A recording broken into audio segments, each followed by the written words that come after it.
sobre, digamos, de Walter Arellano, las obligaciones del Estado de México en el contexto neoliberal.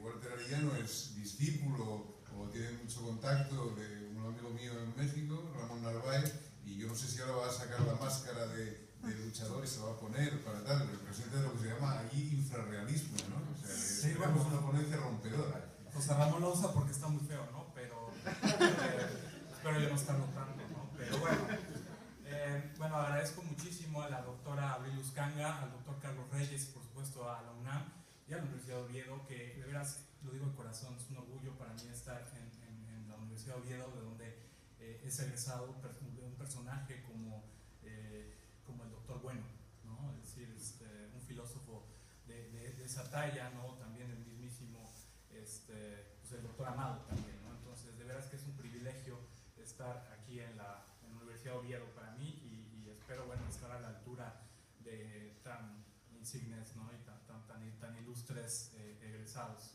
Bien, efectivamente, pues yo quiero antes prevenirlos un poco y perdonen que sea un poco apasionado, pero mis investigaciones no son por curiosidad intelectual, ¿no? Mis investigaciones son por necesidad existencial. Entonces, perdón que sea un poco apasionado en ese sentido, ¿no? Las obligaciones del Estado en el contexto neoliberal. En principio, bueno, tendremos que preguntarnos, pues, ¿cuáles son las obligaciones del Estado? Para responder esta pregunta desde una perspectiva academicista, tendríamos que ser un poco técnicos con respecto a de qué tipo de Estado estamos hablando. Es decir, en nuestro contexto podemos notar un común denominador, que los Estados están determinados por su sistema económico, el cual, de manera indubitable, en la mayoría de los casos, es de corte neoliberalista. Entonces, a partir de esa premisa principal, ¿no?, de que la mayor parte de los estados son neoliberalistas, ¿qué implica el neoliberalismo y cómo impacta al derecho? Este modelo, que como ustedes saben, está basado en el liberalismo económico y por supuesto enmarcado dentro del sistema capitalista, ¿no?, un capitalismo feroz, sostiene como premisa fundamental la apertura de los mercados y el fomento al libre comercio. Bajo esa tesitura, las funciones más importantes del Estado son el arbitrio, ser policía y guardián de la ley, es decir, es un Estado eficaz. Lo que se busca es un Estado eficaz, claro. ¿Eficaz para quién? Para los mercados, mediante el cumplimiento de tres funciones básicas. ¿Cuáles son esas tres funciones básicas? Obviaremos el discurso políticamente correcto de supuestamente velar incondicionalmente por los derechos humanos, ¿no? Estas funciones básicas son: 1, asegurar el orden público; 2, proteger la propiedad; y 3, aplicar las normas necesarias y las políticas para que se materialicen los puntos anteriores. No es difícil notar que en estos tres puntos no hay aspectos sociales. ¿Esto qué quiere decir? Que hay que recordar que la ideología neoliberal plantea que la carga social no debe recaer únicamente sobre el Estado, sino, como se desprende por ahí un texto que consulté del Banco Mundial, dice: en lugar de garantizar generosamente a todos los individuos unas condiciones de vida satisfactorias, los gobiernos deben fomentar una mayor responsabilidad personal en lo que respecta a la obtención de ingresos y bienestar. En otras palabras, y como diría por ahí un filósofo oriental, Byung-Chul Han, no es albur, se los juro, no suena extraño, pero dice: quien fracasa en la sociedad neoliberal se responsabiliza a sí mismo y se avergüenza, en lugar de poner en duda a la sociedad o al sistema.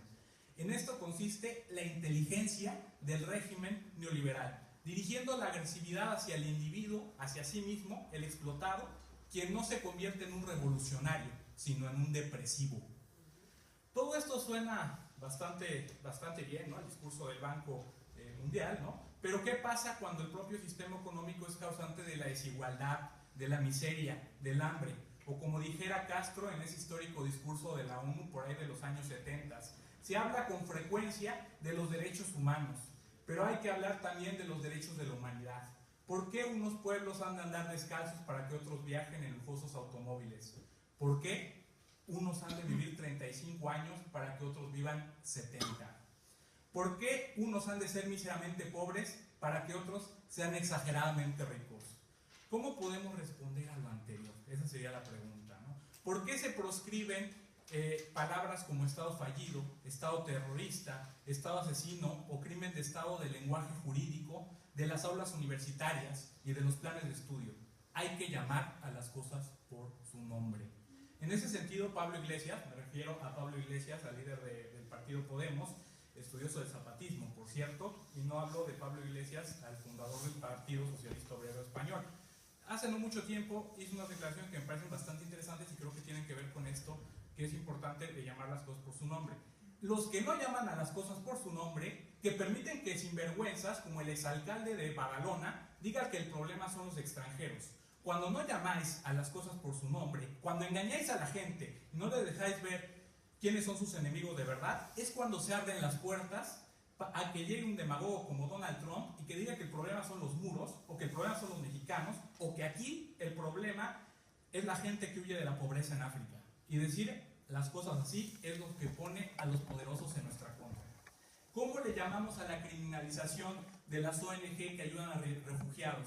¿Cómo le nombramos a las omisiones de la Unión Europea que han matado a miles de refugiados? ¿Cómo nos referimos a las campañas de negación de la crisis de refugiados donde los tildan de terroristas o de traer enfermedades, de las que por cierto habló la doctora Lucía Pallero?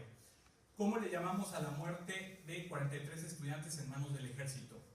Y a propósito de las ponencias anteriores, ¿cómo exigimos protección de datos personales cuando el Estado mexicano invierte millones de dólares en software invasivo, intrusivo, para espionaje? ¿Qué pasa cuando la transparencia se convierte en cinismo y una actriz que hoy es primera dama puede justificar que ganó más que cualquier celebridad de Hollywood para comprar una casa blanca con las ganancias de una telenovela de baja producción? ¿Se puede justificar lo anterior para asegurar el orden público o la propiedad privada? Es decir, salvaguardar los privilegios de las minorías que resguarda como perro guardián el Estado neoliberal. Y la gran pregunta, ¿cómo explica esto el derecho?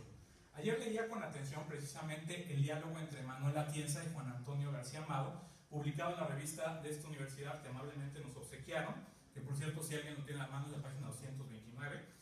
Y uno de los puntos de coincidencia entre Atienza y García Amado, al que por supuesto me uno, es que la contraposición de iusnaturalismo, o iusmoralismo, o como le quieran llamar, y positivismo jurídico ha dejado de tener sentido.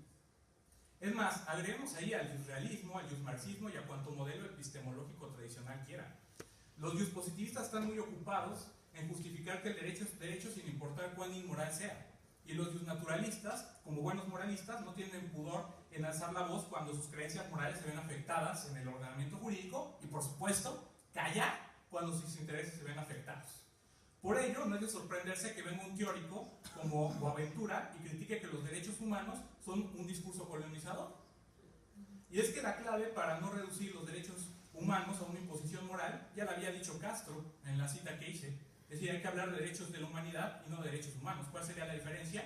Pues los derechos humanos, los derechos de la humanidad es la libertad que tiene cada pueblo de determinar cuáles son los derechos protectores de su dignidad.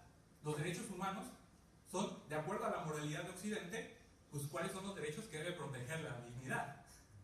La teoría jurídica, al proscribir palabras y al ser omisa de la realidad social, se ha visto rebasada, más en Latinoamérica, donde, como ya se ha dicho precisamente, cómodamente nos hemos encargado de importar por tonelada cuanta teoría del derecho encontramos, cuando en muchos casos ni siquiera tiene que ver con las problemáticas que enfrentamos, ni las categorías con las que pensamos. Desde hace tiempo, precisamente junto a José Ramón Narváez, nos hemos encargado de discutir estos temas en las aulas y nos hemos dado cuenta de la urgente necesidad de llamar a las cosas por su nombre. De ahí surge la propuesta del infrarrealismo jurídico, que yo siempre digo que es la manifestación posmo del derecho, porque reconocemos el fin de los grandes metarrelatos de Occidente. Y es precisamente una de las vertientes del infrarrealismo jurídico el necroderecho, que se ha encargado de cuestionar hasta qué punto somos cómplices como operadores jurídicos, docentes, investigadores de la situación actual. ¿Qué papel juega el derecho respecto a la muerte, la miseria y el dolor ajeno? ¿Qué responsabilidad tiene el derecho sobre esos muertos y esos desaparecidos? El necroderecho pretende liberarnos de esa complicidad de la que todos, de alguna manera, somos responsables.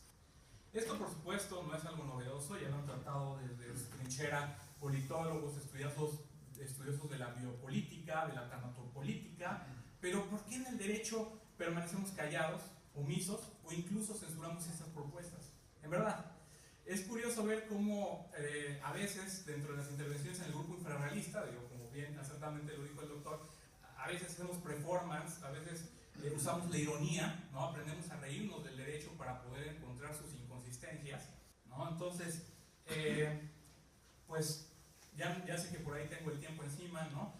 Pero finalmente, pues, hay veces que en algunos lugares, ¿no? Este discurso infrarrealista, pues no resulta de todo como que bueno que aquí, pues, es la excepción, ¿no? Pero, como dijera el subcomandante Marcos Oilaniano, ¿no? Quien fuera vocero del Ejército Zapatista Liberación Nacional, movimiento que por supuesto también nutre de ideas del infrarrealismo. Disculpe las molestias, pero esto es una revolución jurídica, pero es una revolución.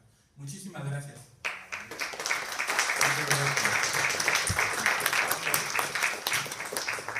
En Asturias hace mucho tiempo y ante una revolución precisamente, un periodista que se apellidaba Bueno, que era un periodista del Partido Socialista, muy revolucionario, cuando el Partido Socialista encabezó una revolución, popularizó un dicho que fue: hay que llamar las cosas por su nombre, al pan pan, al vino vino y al ministro